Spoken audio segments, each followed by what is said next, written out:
Alright, people, have a look there on screen. This is the latest it's becoming a highlight reel now, really, of call outs made by Joseph Parker over the last year. And this one is aimed, oh God, who was the last one aimed at? It might have just been Oleksandr Usyk, I think. The one before that was AJ, and then the one before that was Dylan White, all with music, all filmed, choreographed, everything with dance routines. This one has dance routines in it, as you'll probably see. And now this one is aimed at Usyk and Dubois to Murder on the Dance Floor by Sophie Ellis Bechtor, who, her music is terrible, by the way, not just that song. She was big in the early 2000s, certainly in the UK. Her music is absolutely, apologies to people who like her music. I never liked it growing up. It's absolutely awful. And Joseph Parker, to be fair, the only song he's put in any one of these call outs that's anyway decent is Shania Twain. The one I want, that's a decent-ish song. The rest of them have been horrible, horrible songs. He did Ed Sheeran and he did Take That. And now he's done this one. So he's not exactly selling it on the music, but the call outs certainly resonate with you and they certainly do stick with you. This is aimed at the winner of Dubois versus Usyk. The rematch is obviously coming up in July the 19th in Wembley Stadium. I'd be very surprised if Joseph Parker, I'd be very annoyed as well, actually, quite frankly, if Joseph Parker doesn't feature on the undercard. I think he deserves that. I think he deserves a run out, and he is in line, of course, to face the winner. Now, we know Joseph Parker was scheduled to fight Daniel Dubois back in Saudi Arabia at the end of February. We all know about that. Press conference was all done. Everything was all done. And Joe Parker was really getting into it. You know, we've seen the face-to-face. The words he used were, and it'll stick with me, I'm going to beat you smart. There you go. Not I'm going to beat you silly to Dubois. I'm going to beat you smart. I like that. That's a nice touch from Joe Parker. I like that. That was quite good. I'll give him that one. But obviously the fight didn't happen. Dubois pulled out on fight week. Actually, was it the Tuesday or the Wednesday? He gave an interview with Emily Austin on The Zone, I think on the Tuesday.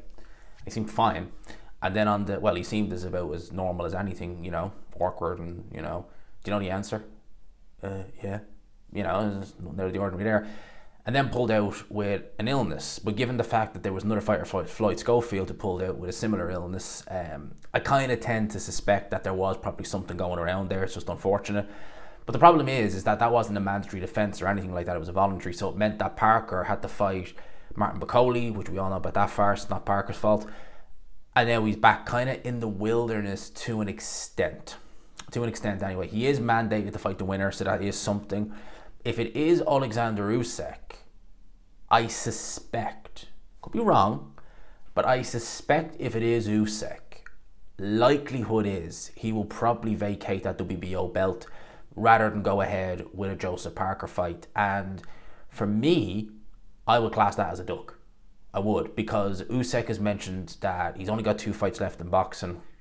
And after the UFC MMA guy lost, he said it's Dubois and potentially a trilogy with Fury or Joshua. I'm not accepting that. No way. I'm not accepting a trilogy fight with either of them. Neither guy has earned it, quite frankly. Fury or Joshua, neither of them have. And Parker has earned his shot. Same as Ajay Kabayel. So if he's not fighting one of them, I'd be very disappointed in Oleksandr Usyk, even if it is his last fight. You're rinsing these UK heavyweights to death now at this stage.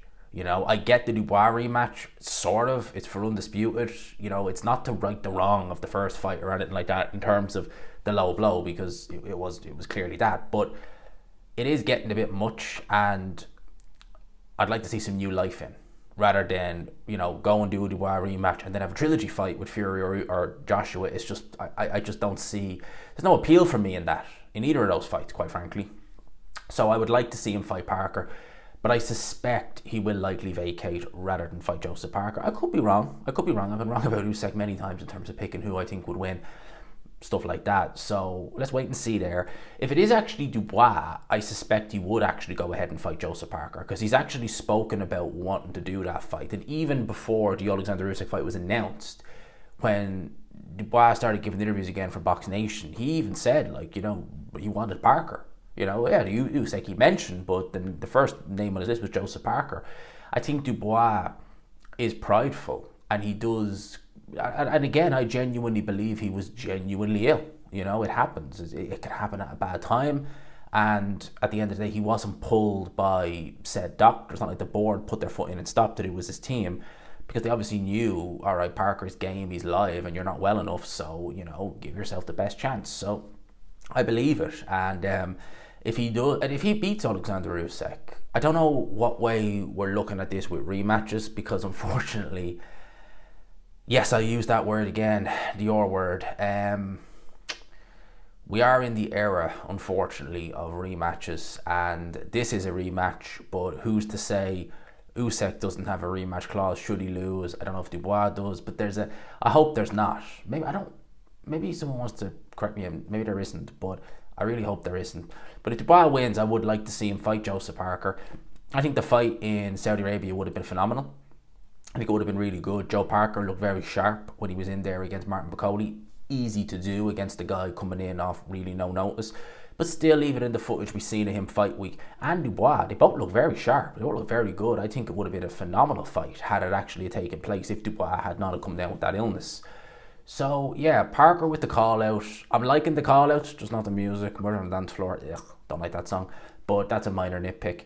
And what these do, these are not your typical, you know, I want him next.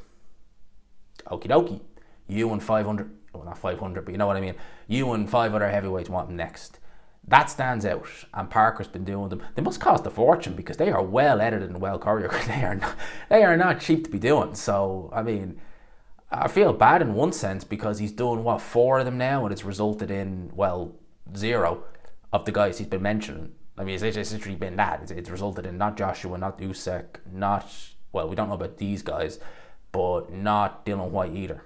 Although you never know with that one. But yeah, it's still memorable, and I like what Parker's doing. Parker is a very likeable chap, both in and outside the ring, certainly is. And I think he is a force at heavyweight under Andy Lee, because he has been looking supremely more.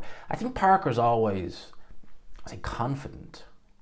He's always come across as a confident heavyweight, but when he's taken those steps to world level, I don't want to say it's not confidence, but is it? I don't know, because it always seemed as though when Parker made that jump to world level, especially against Carlos Takam, that was probably when it started, that he looked good.